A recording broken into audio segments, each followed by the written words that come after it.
my name is Ramos. I'm a sophomore and business management major. And with my experience, planning ice skating and intercultural exchange night, as well as being a nonprofit worker, planning events and coordinating fundraisers, I realized that people like to invest in things that they find value in, that will benefit them in the long run. And I always believe that UFC has been in business building community, and most importantly, cultural awareness. And with all the great traditions we have, such as barrio and luau, we also need to make sure that we have a budget that is within our means and that we have the resources necessary to continue these traditions effectively and efficiently. And I hope to use my past experience to give back to a club that has done so much for me and help me realize how proud I am to be Filipino. My name is Danicole Ramos. I'd like to be a treasurer, and I humbly ask for your vote. Maraming salamat. First question is, although budgets are guidelines for events, not everything always goes according to plan. How would you handle a situation where expenses are rapidly increasing while there is pressure on you from others to approve other expenses?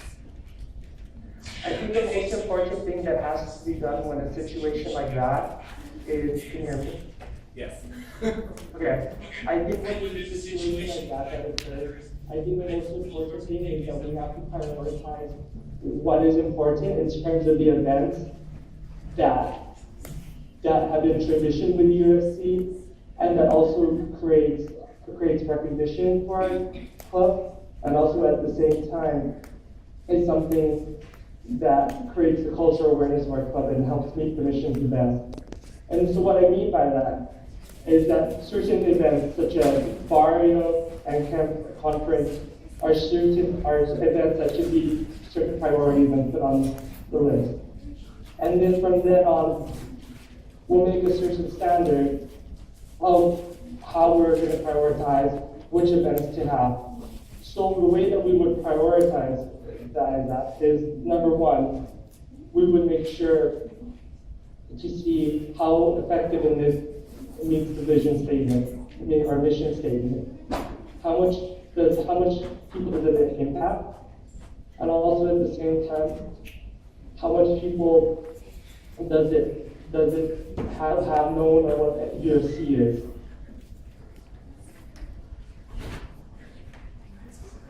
Okay. Can you repeat the question? Yes. Although budgets are guidelines for events, not everything always goes according to plan. How would you handle a situation where expenses are rapidly increasing while there's pressure on you from others to approve other expenses? The first thing I would do is probably revisit the budget and reappropriate accordingly. So with what Danicole said, prioritizing the most important events and which event needs more money than others.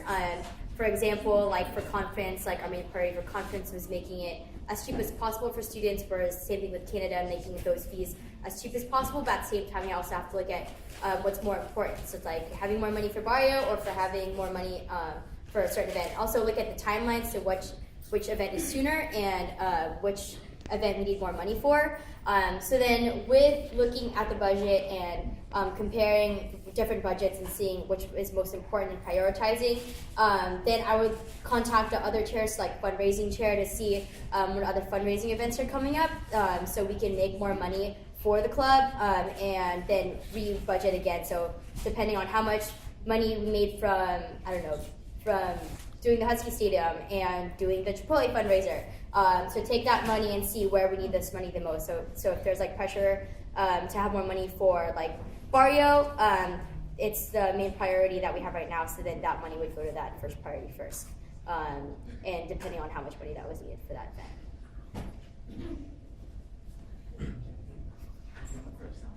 Okay, question number 2 is, what is your organizational style? My organizational style is more collaborative. I like to make decisions by working with everybody and talking with everybody about it before we make the decision.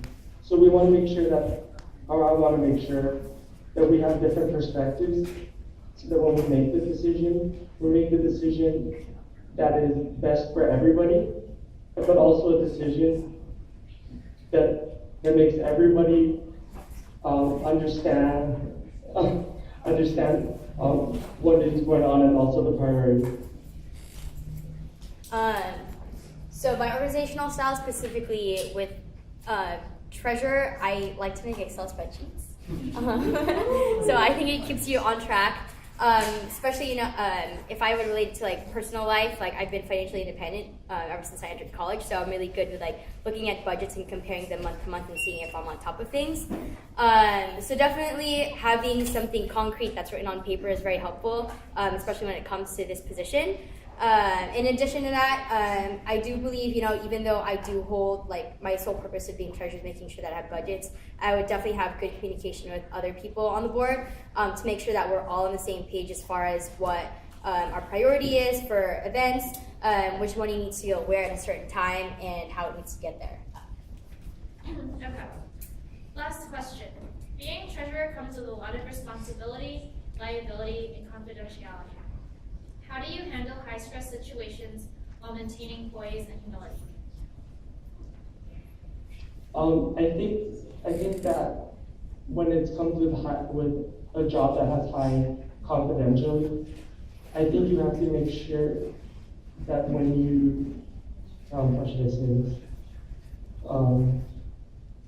When you handle confidential items, that you make sure that you just keep it confidential, but also making sure that when there's a problem or a certain situation that arises, that you talk with the people that might be affected with it, and from there find a solution from it.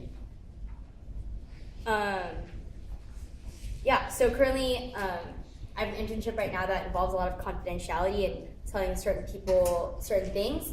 And I think what's important within that is knowing who to tell the certain information. So for example, if there's like something that's really pertinent about like conference that's coming up and I can't necessarily, like other people don't have to know about that. So only people that need to know about that will know about that. And in the case of, someone has like money troubles and can't afford to go to something, I would only talk to the specific person that needs to know about that. So for like PR or whoever's organizing the event would only need to know that information. And also, if someone were to pry that information out of me, I'd also be assertive and tell them like, no, you don't need to know that information. So it's not really something that you need to know about. So it's like mind your own business. But yeah, that's how kind of I would approach confidentiality and spreading the correct information around.